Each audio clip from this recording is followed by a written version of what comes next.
outside. So it's in the oh, it's all I'm saying.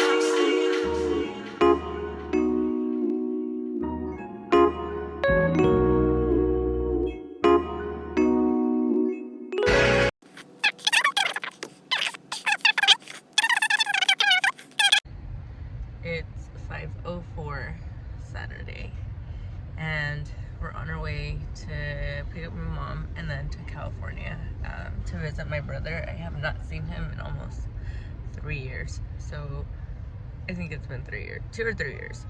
It's been a long time though, so I'm nervous, I'm excited, I'm probably gonna be an emotional wreck when we get there, but you guys are coming with us as much as possible.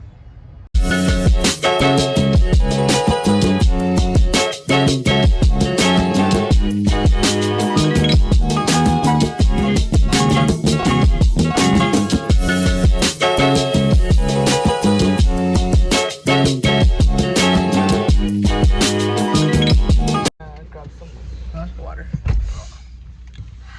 Just stopped for breakfast in Biggs. Nene! Nene! We need to fix it. Let's go.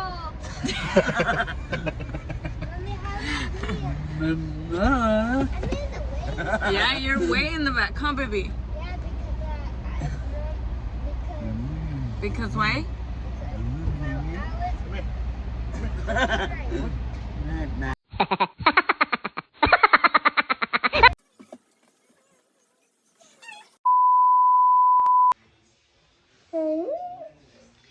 Hey guys, welcome back to our YouTube channel. It's been a minute, and needless to say, a lot has been going on. So, which is why we've been waiting a little bit for things to kind of calm down on our end. This is going to be a little story time, and I'm going to be doing my makeup, just letting y'all know where we've been, why we've been away. Okay. Alright, so for the people that know or don't know, I do have a brother who is currently in Mendota Federal Prison, and visitations had been completely closed since COVID. So I had not seen my brother since his sentencing back in 2020. His sentencing, and it was like August of 2020, so it's been a really long time. The last time that they opened up his visitations was in May. I was not able to make it, so this time around I was like, I can't miss this. I gotta be there. I'm gonna make it to see my brothers. So visitations are split between some of the inmates Saturday and Sunday because they still had some of the COVID restrictions. So visitation for my brother was Sunday. We left Saturday. His visitation was Sunday, and we had to be back to work Monday. And mind you, it's like a 12-13 hour drive. So we got there Saturday night. And I think we stayed in Madera, which is like 45 minutes from the prison. So you have to, they open the doors at 8:15, and you don't want to be there too late just because of the amount of people that could be coming in. So since we were traveling from so far, we didn't want to miss the opportunity. So we got up really early, got ready. My brother gave us a call, just confirmed that yeah, we were coming, you know, so he could get ready on his end and that kind of stuff. So unfortunately, that was not a contact visit. They still were not open up at the time for it. So, but you know, so visits were at 8, and then they're up until 3 p.m. But because we had to work Monday and it was Sunday, we decided we would cut the visit short, leave like at 12 so we could make it back home like 1, 2 in the morning, and then be able to make it to work, just because it was all like super last minute that visitations had opened, and I was like, I'm not losing my chance to see my brother. So that was that. We got back home, it was like 1:30 in the morning by the time we got back home. and we made it to work the next day. And then Friday, my brother called us and said, contact visits, and we're like, okay, let's go, we're going. We get to touch him, like we get to hug him, or something we haven't done in, I can't even tell you how long. So Albert's like, all right, let's go, we're going. And then Albert was gonna take me to go see him, and then my mom wanted to come and my sister wanted to come, 'cause obviously, you know, we all want to have contacts with my brother. So Albert's like, well, I'll just stay with the kids. Like, why are we gonna take all the kids and put them through that or whatever? So he decided he would stay with the kids. So it was just my mom, my sister, my brother, and myself. So this is where stuff starts to get a little cray. So we had left my house, and my mom wanted coffee. So visits were Saturday, so we were leaving Friday. So we literally had to drive all night. We would get there barely in time for the visits, and then go see my brother, and then start driving back. So like, team no sleep for sure. And we were gonna pick my sister up in Toppenish. But my mom's like, I want a coffee. Let's go get a coffee. So we stopped in Sunnyside, and we stopped. We got off the exit, tried to get a coffee. Turns out it was closed, and so I told my mom, you know what? If you turn around and get off on the other exit, there's another espresso. She's like, no, we'll just keep going through town. Like, it's no big deal. We'll stop at Dutch Bros. And she's like, that's where I like my coffee from anyway. So I was like, okay, whatever. So we'll continue our way. We're approaching a light. So we're almost at a complete stop. And we hear tires screeching for like 5 seconds. 5 seconds isn't a long time, but if you're counting like 1, 2, 3, 4, 5, it's a long time. So we hear tires screeching, and then this white car passes by us to the left, and we're like, so me and my mom turn, and we're like, oh, it's that car. Like, but turns out this car was just trying to beat the light before it turned red on him. So he was like just speeding. And so as we are turning to the left, we feel the impact from behind. So if we heard like 5 seconds of tires screeching, you can only imagine how fast this car was going. So we get rear-ended right before a trip to California that we're already on a time crunch because we need to make it to visitation time. And so I had a feeling in my heart that this wasn't gonna go well. It obviously already did not go well from the accident, but so I'm trying to scramble and get off the car. My mom's like trying to hold me back, and she's like, don't fight, don't fight, don't fight. I wasn't going to fight. I was just trying to like, I just had a gut feeling, you know? And so I get off the car, and like, I'm trying to talk to this person that's in another vehicle, like come up to it, and he just goes like, I fucked up. And he reversed his vehicle and drove off. Fucking drove off. Didn't check if we were okay, nothing. Just fucking drove off. So I'm screaming bloody murder. I'm just like, this motherfucker, blah, blah, blah. I was like, he left? I'm like, yeah, he fucking left. He fucking left. So my mom's car does not show a lot of damage, as you guys can see. His car was very impacted. Like, the hood of his vehicle was like folded in half. I didn't notice, but my mom mentioned that the windshield was like cracked. So, I mean, the impact was pretty bad. So I called 911. I'm like, we were in a hit and run accident. Like, this is our location. They asked if we needed like medical attention, blah, blah, blah. We were, you know, not really. We moved the car to the side of the road. And then we wait for cops to show up. And we wait. And we wait. and we waited some more. Finally, a paramedic drove up. He saw us on the side of the road, and he drove up and he asked if we needed like assistance, if we had called anybody, and we're like, yeah, we called. Like literally, it had been an hour. My sister made it from Yakima before the cops made it. Albert made it from Prosser, so like, and cops still weren't there. So he called and he's like, oh, somebody's on their way, and then they were like, you know, like finally cops started showing up, and I gotta admit, I gave the cop a little bit of attitude. I'm like, better late than never, more than anything, because we were in a rush to continue our trip. And then since the paramedic was already there, he called the ambulance and they just checked us out because, you know, just to make sure that we were good for like the drive and stuff. Everything pretty much checked out. We had like whip. Love the nipple. People love the nipple. People love my nipples. Oh, sorry. I meant lip oil. Impact. And like we just were like, well, we're on our way. We're not gonna miss like contact visits with my brother. So we were just like, check us out, give us a police report, we'll get on our way.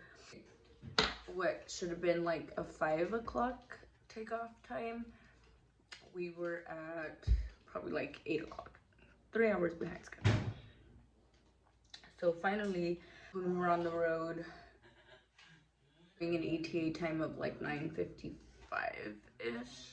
so, or 8:55, which is like kind of, if it's crammed with people trying to visit like inmates, it's pretty late, you know? So we were just like, let's just say we made it on time, with time to spare. But we drove all night. My sister took the first shift since she was not in the impact of that car accident. So my sister took the first shift, and then I am no good to drive at night. Like I can take the first shift or the last shift, like when the sun starts, like early morning shift, but I cannot take the actual night shift. So we drove, and I kind of just let my mom go until she couldn't go no more. And then so she did like 2 hours of driving, and then I, you know, got the rest of the way. So we stopped at a gas station. It was like a truck stop, like 10-ish miles, I think, before the exit to the prison. And you know, like freshened up, changed our clothes, brushed our teeth, because we'd been driving all night, like super exhausted, right? That was that night. We made it to see my brother. Oh, rewind. The first, so when we went with Albert, I can't believe I forgot this. When we went with Albert, I had the worst toothache of my life. Like, I was in so much pain. I was miserable at the visit. It was terrible. But I was managing, and then the whole way back, I'm like popping pills because I'm in so much pain. So I go to the dentist on Monday, Tuesday. I think I went to the dentist on Tuesday. And he's like, girl, you need a root canal. So I was like, okay, whatever, like expensive as fuck, but whatever. I couldn't handle the pain anymore. So I got a root canal done, and it's like a 2-step process. Like they wait basically 2 weeks. They start it and they do like a partial treatment, and then they wait 2 weeks, and then they finish it off, just to make sure that it's gonna help, you know, the problem that I was having. And so I get my root canal done on Tuesday the 27th. And I'm doing great, you know. And then the next weekend that we went back to California, my tooth starts acting up again, and I'm just like, this is weird. Like, so here I am popping pills once again. Doctor gave me like stronger meds, like prescribed meds this time around, just because it was pretty unbearable. So like at night, I'm taking pills. I'm like, it started acting up again, and so I was like, okay, come Monday when we get back, like I'm going to call my dentist. we drove back to Reading on Saturday night after the visit.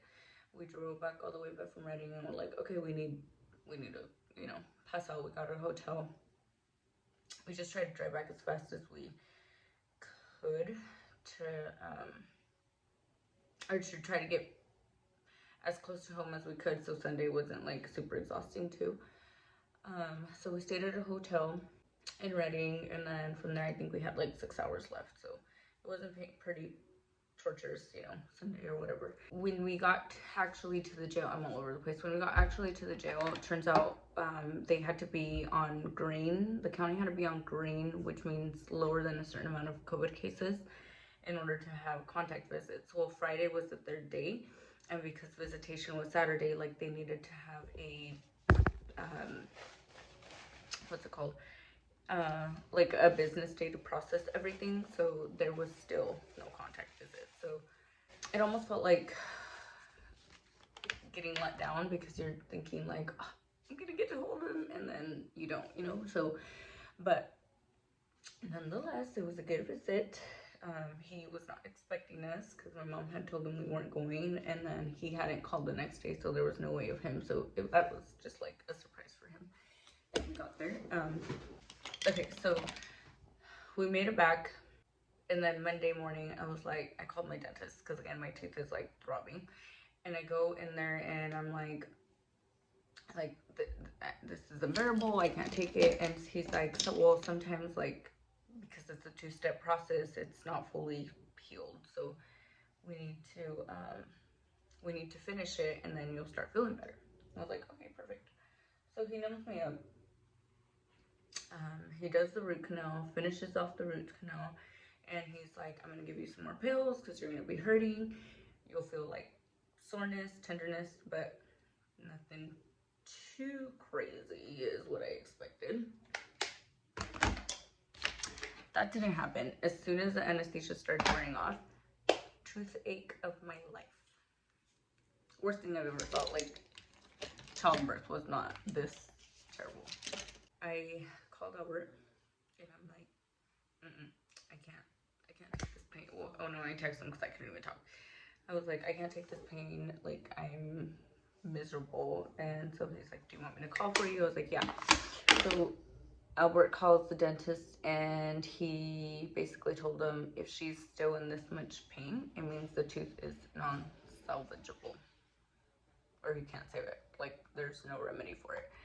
So I'm thinking in my head, like, I paid all this money for a root canal, and now it turns out I have to fucking get it extracted, and I've been in pain for like 3 weeks now. I was pretty upset. So I managed, I like called off work. I'm like, I can't. Mind you, I'm also dealing with like the tension of the car accident still. So I went back in, and he's like, I'm so sorry, like there was no indication that the tooth wasn't salvageable. He's like, so we of course try a root canal and try to go that route, so you know, to try to save the tooth. And he's like, but apparently that's just not working. And so he like, as soon as I got in the chair, he's like shoving needles in my mouth, like numbing me up. And I'm like on the verge of tears. No, I was crying. It was unbearable. It was unfucking bearable. Like, it was bad. I was like, after he numbed me up, probably like 3 minutes later, I kid you not, he fucking pulled this tooth out. It's out. And at this point, Albert's on his way home to drive me because the pain is bad. So like, I was in and out before Albert could get home from work, which is only like 30 minutes. So it was pretty fast. And then he's like, I'm giving you more pills because you're gonna be in pain. But I was not expecting the pain. I was coming, like, it wasn't as bad as before going in to get the tooth extraction, but it was pretty similar. Like, I could not eat. The pills make me stupid, and so I was just like super drowsy. Like, that night I had some sopa, and I was out. I was taking like the really strong pills probably for like 3 days after that. I am now currently 4 days without taking any pills. But then I noticed other stuff going wrong. So the pills I were taking were apparently covering headaches that I've been getting from the accident. And then so I stopped taking pills for my tooth because it's not like, I don't want I've been fucking popping pills for the last 4 weeks. Like it's just been terrible. And I'm like, I need to like lay off of these because I'm gonna fucking be addicted. Like that's what happens with opioids, you know. And so I was like, I'm not taking pills anymore. Like I'm not doing it. And then I started getting headaches from the car accident. Now the impact, it's just been a list of things, you know. So now I'll get an implant for, you know, like a tooth, a replacement tooth or whatever. I don't know. I don't know. I don't know. It's just too much. But now I am seeing a chiropractor for the car accident. I'm seeing a chiropractor and I'm hurting more on my right side than my left side. It's been great over here. Trying to stay alive. So this next weekend we will be going again to California. I had to take this weekend that we're in now, I had to take it as a break because like it's a lot of driving. It's a lot of sitting in the same position. Like after the car accident, after all my tooth, you know, the stuff that's going on, it was just like way too much.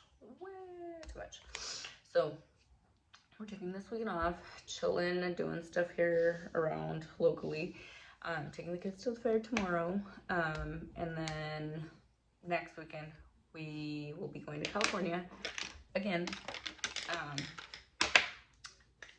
in hopes that they stay green and we're still able to have contact visits. So the meaning of contact visits is you can hug them when you arrive and you can hug them when you leave. And then they also, which we aren't 100% sure if it's open yet, but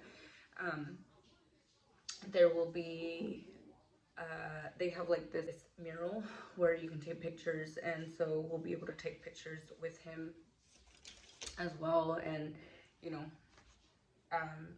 but we can't bring them home right away. Like they have to be, the jail develops them, sends them out to be developed, and then my brother can mail those out to us. So once we have those, I will be uploading them. I'm just hoping my tooth situation is fully subsided for now. I haven't had any issues. I haven't been on pain medications for 40. Alright guys, this is where I'm ending our video. Thank you so much for watching. We will see you guys on the next one. Bye.